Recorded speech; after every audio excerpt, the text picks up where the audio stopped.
Before we get into this next video, I just want to say to everybody, thank you so much for subscribing and clicking that bell. So let's start over here on the left.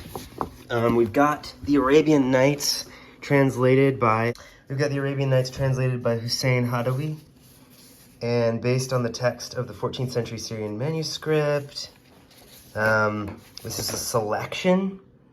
It's very nicely made. It's a book with a deckled edge. It's a very nice copy of the Arabian Nights. You know, I have the one that I showed you earlier, that really beautiful one. Well, this one is like, you know, this one's very nice, very nice selected. It has this kind of gold detail here, and it has this good spine here, and it has this good back here, and it has this good bottom of it here, and it has this good side. And it's got all the stories in the Arabian Nights, or no, it's got some of them in the Thousand Nights and a Night. You know, we've got stuff about people who tell me what happened to the demon serpent who had cast a spell on your sisters and turned them into bitches. Do you know her whereabouts, and did she set with you the date of her return to you? The girl replied, O commander of the faithful, she gave me a tuft of hair, saying, whenever you need me, burn 2 of the hairs, and I will be with you at once, even if I am beyond Mount Kaf. Dude. So this is good stuff. It would be so great to be able to be sucked into some of the long narratives of this, and I think that once I'm done moving and everything, that's gonna be the first thing I do. And now we get into like what this shelf mainly contains, which is one of my kind of coherent sections, which is a section devoted to my Nicholson Baker collection. I really like Nicholson Baker. I like how kind of genre agnostic his bibliography is. I like how his medium seems to just be prose, kind of in Sebaldian fashion. And not only it's like it, but he just observes, so he makes you feel like you can do stuff with just the medium of prose, with also the content of just what's around you, like the little machines you use, the little social interactions you look back on or are currently engaged in, just passing weird sexual thoughts, stuff like that. The stuff of everyday reality. To start with, we've got the room temperature section, which contains 3 copies of room temperature. We've got, this was the first one I got. This is the one I loaned out and read the start of the book in the first time I read any of it. And I got it from Powell's, and it's one of those kind of stiff Granta ones. And I don't know that I like the cover that much, but we're kind of getting like, I think maybe a little better and better with the covers as we go along. It has kind of this like, I don't know, it has like a Britishness that I don't know. It has some kind of thing going on.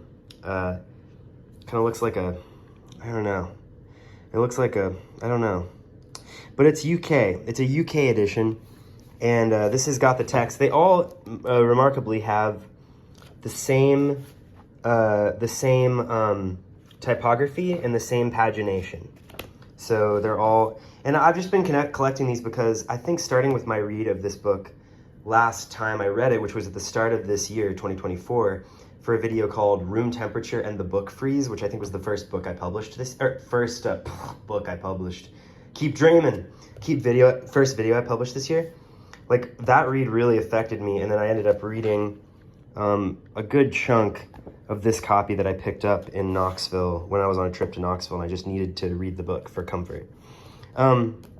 This book is very cheap at McKay's. It's for some reason McKay's doesn't know what they have with Nicholson Baker, and you can just get his whole bibliography there for like $10 total. At any other store, of course, they'll just be priced as normal because they're just like normal books, and I think they're denser than your normal book, and contain more multitudes than your typical book. Yeah, I just love this one.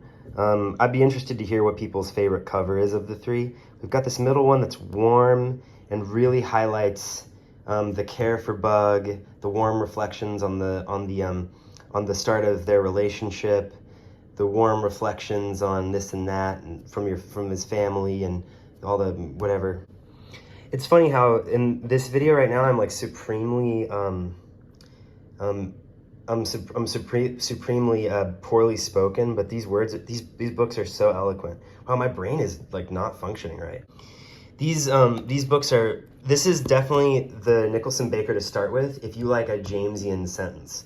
If you like the Jamesian sentences where they telescope in, but you kind of just don't want that to be the whole book and you just want it to be some of the time, then this is so the book for you. I can't overemphasize that. If you like Henry James, this is the one to start with, I think. Don't even begin with, I mean, there are others that are kind of similar, but it's definitely the one to start with. So here we go. We had 3 copies of this thing. A little much, but I do have a collection going here. So it's a little bit like my Ashbury collection where there are going to be some redundancies. And you'll notice at the edge of this book, we can see the spine has this kind of old vintage style. And that's why I put it on the shelf right next to this batch of Nicholson Baker books, which all have matching spines.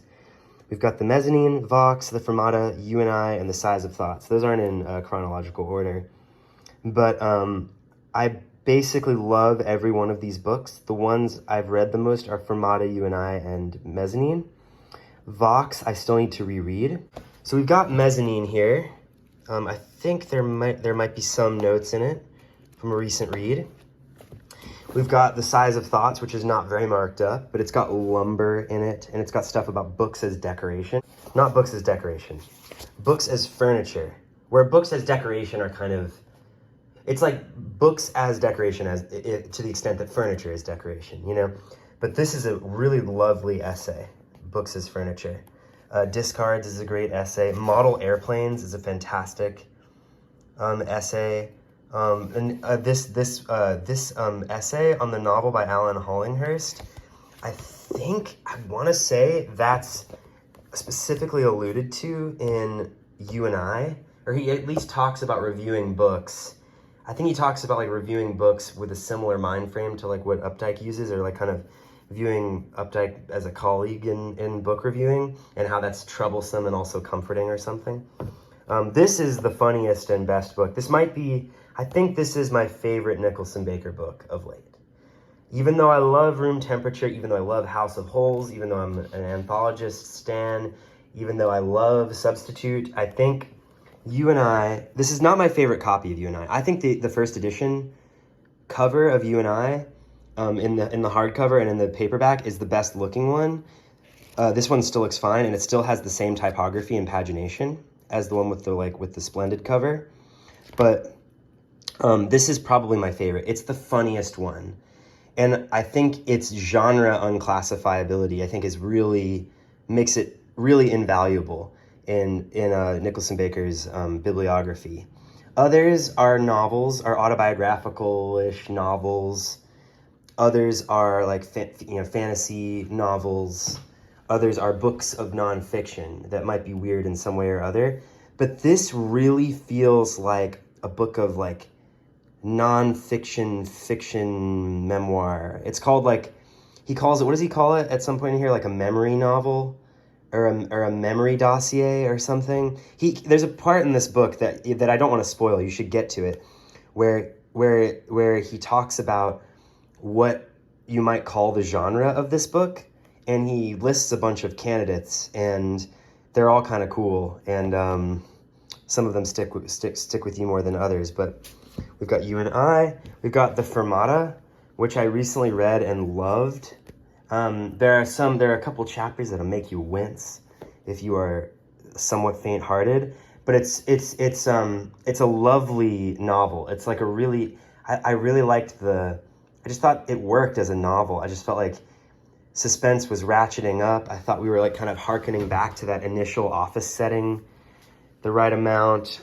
It was just really nice to read too. It was just like a nice, well-made paperback. So I really liked that one. And I'm also happy to have a uniform edition wherever possible, wherever a uniform edition isn't bad looking. And then here we have Vox.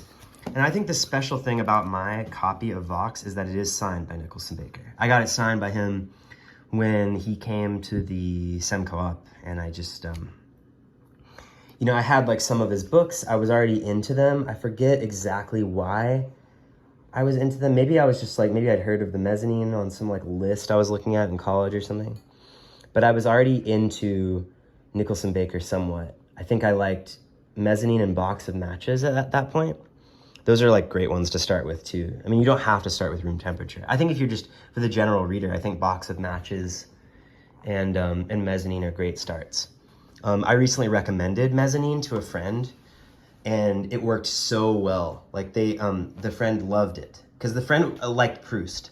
And so the friend loved, I already knew that the friend loved departures from very small, specific, concrete promptings, you know, into vast territories of memory and fiction. Yeah, so this is my nice copy of Vox that's signed by him, and the design of the paperback itself is all right, but what's nice is that it's just a nicely made book. It's got the same typography, I think, as those other early novels. Not quite as You and I, but and you see it, the page numbers have these lines by them. That's an interesting detail. I think that's a cool. Actually, I think that's actually kind of I underlined this sentence. I love the telephone, and I underlined power. Yeah, I feel like I was really understanding the thing.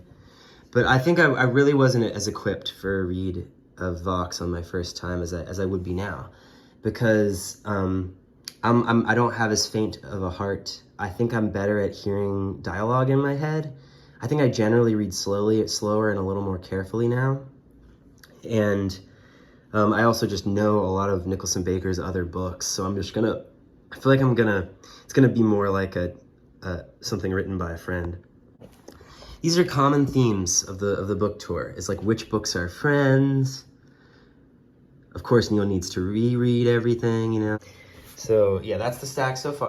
Next, The Everlasting Story of Nory, a novel in hardcover. Objects from the novel. It looks like Nory with a puppet. We've got Random House on the spine, drawn in the same kind of cartoon style. And we've got Nory here up at the top of the spine. We've got kind of a normal back of the book. This is interesting. I don't really know how all of these objects fit in, because this is a novel I'm saving. There's the author. We're looking at The Everlasting Story of Nory.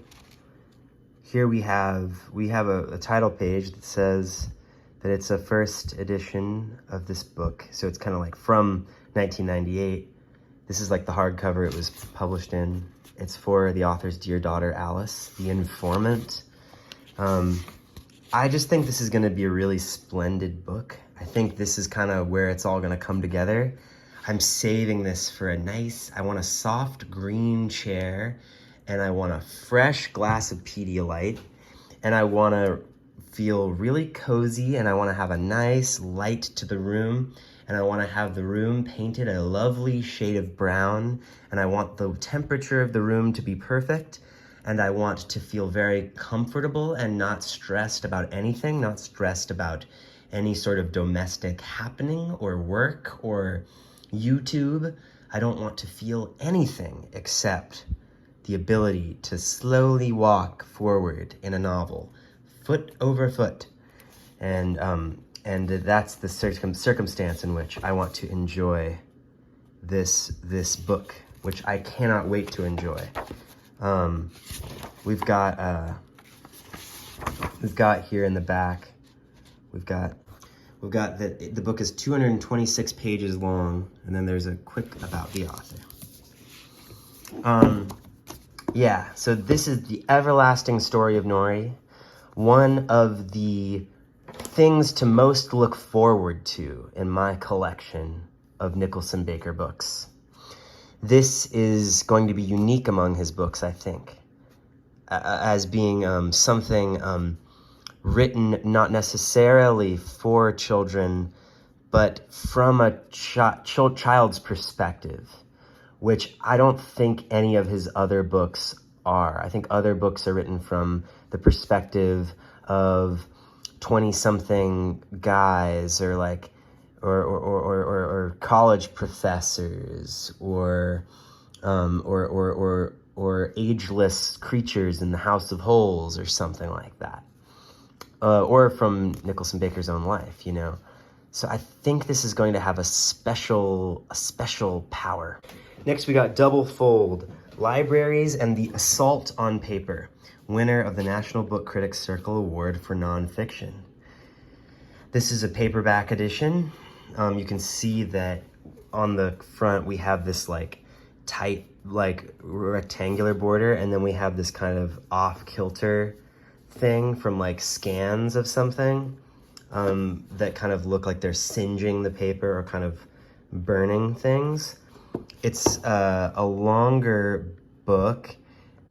One of the stories in here is cashing in on his own retirement account to save an important archive. This is his newspaper archive that he talks about in here.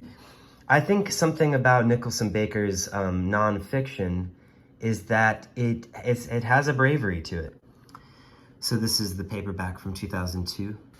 I wonder if I had my books kind of more or less in chronological order, where the mezzanine and room temperature are kind of to the left of the shelf, and then Nory and Double Fold are kind of in the middle there. I can't really talk about this one yet. There's some references.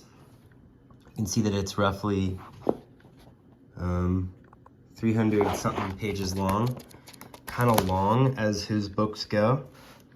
And I think this is just going to be a passionate book. I think that it may be arguable, or it might just be like designed to provoke, kind of because provocation, I guess. And if you think something's wrong, but you don't know exactly how to fix it, you just have like a general idea, you should present the general idea and also like provoke those who may have more specific, have greater resources and everything.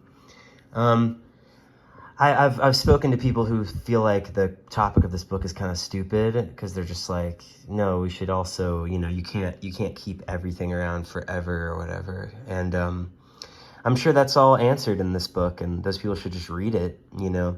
Maybe if you encounter a book whose premise you sort of disagree with, you should totally just go ahead and read it. You know, that's the thing you should do. Wow, pardon my bizarre manner in this video. I've been using a drum sander, and so I feel like my whole body is a little bit, has turned into just a drum sander, and I'm just drum sanding over these books. Next, we have the paperback edition of A Box of Matches in the John Gall design, looking like a box of matches itself. One of the most attractive looking Nicholson Baker paperbacks, for sure. Not a lot of words on the page in this one. Basically, the conceit is that each morning, early in the morning, the author lights a fire with a match and sits by it and then writes. And I think that this is like maybe like, it's one of the purest Nicholson Baker books there is. I know that a lot of people have gotten their start with him by reading this book. I loved it when I first read it. It's a very welcoming first read, recommended for someone who's new to Nicholson Baker. Then we have Checkpoint, also in the John Gall design. You've probably seen this around. It's very striking. This is the book where the two people are like talking about this one guy's desire to like assassinate the president, assassinate George W. Bush, I guess. And it's pretty good as a read. Like I recommend this, and I think that people should write about, they should really write at length their bad ideas. I think like you should be cautious with action. And I think that with writing, with imagined circumstances, you should write them all the way through, and you should go a little bit farther. If there's anything wrong with Checkpoint, it's that there isn't like a part 2 to the book where something happens. Like maybe there should be a sequel to Checkpoint. There should certainly be a sequel to Checkpoint. Hey, that could be really cool. Like a sequel to Checkpoint. And it doesn't, I mean, like, I know that like presidents have gotten like maybe even worse, or even, you know, less good looking or something. I don't know, like it doesn't have to necessarily concern the president. It could like be on the themes of this book. Or it could just be like a part 2 to this book, or it could be a reminiscence on some like second part of this book that happened, but that we didn't read the events of, like we're kind of reminiscing on it or something. Like maybe something crazy happened in 2012 that then the second part of the book goes back and reminisces about. Anyway, I think this could be worked into a nice little series, or this could be the first part of another book.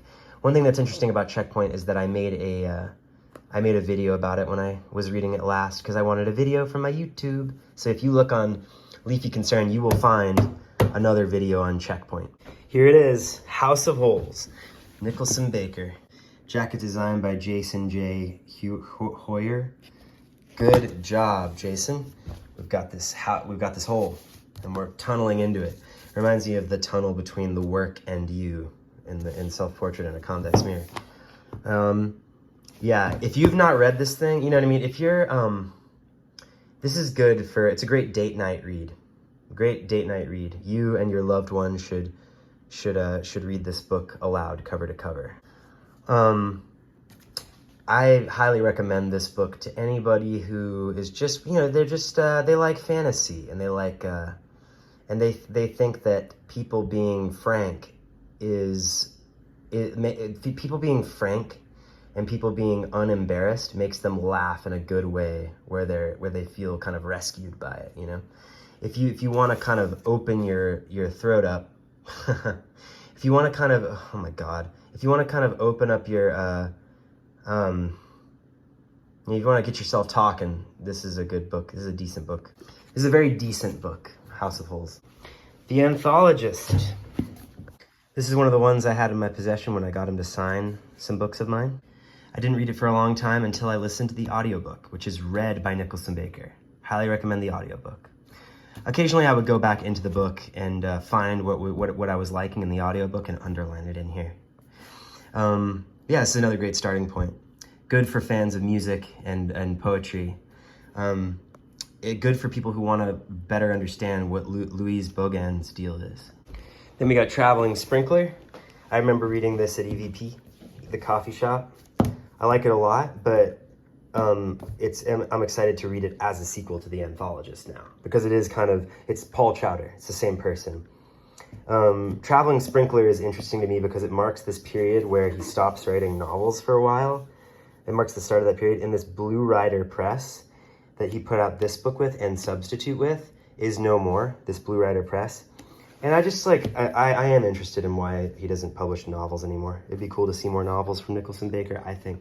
Although you can see there are already a lot. Certainly when you read something like House of Holes, you're like, where can we go next? The Way the World Works. This is kind of in a series with The Size of Thoughts. It's another essay collection. Recently I was enjoying in here the piece on Updike's death, you know. That was very good, and it clued me into this one Updike story that I've been wanting to read, which is The City, which is in Trust Me. And here we get to kind of the meat of the situation. We got Substitute, going to school with sorry, someone just, oh.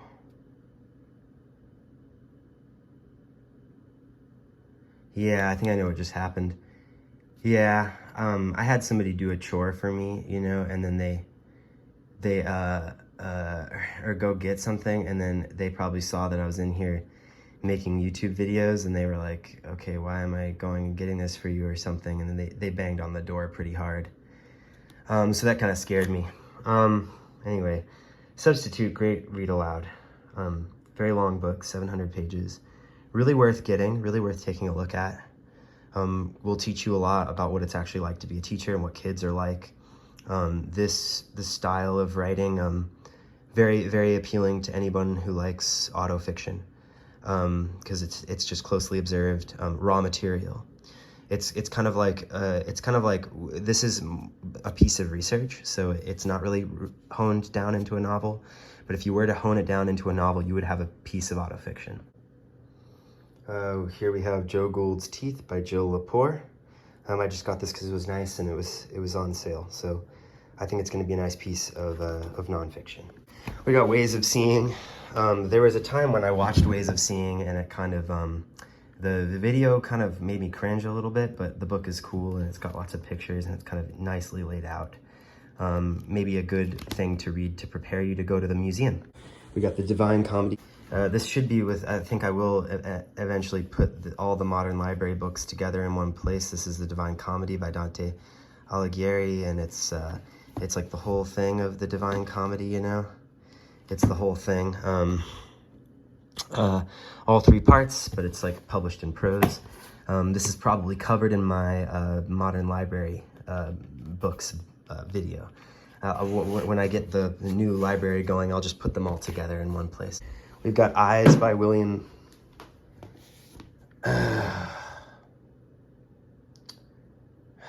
We got Eyes by William Gass. We got Eyes by William Gass, Novellas and Stories. Yeah.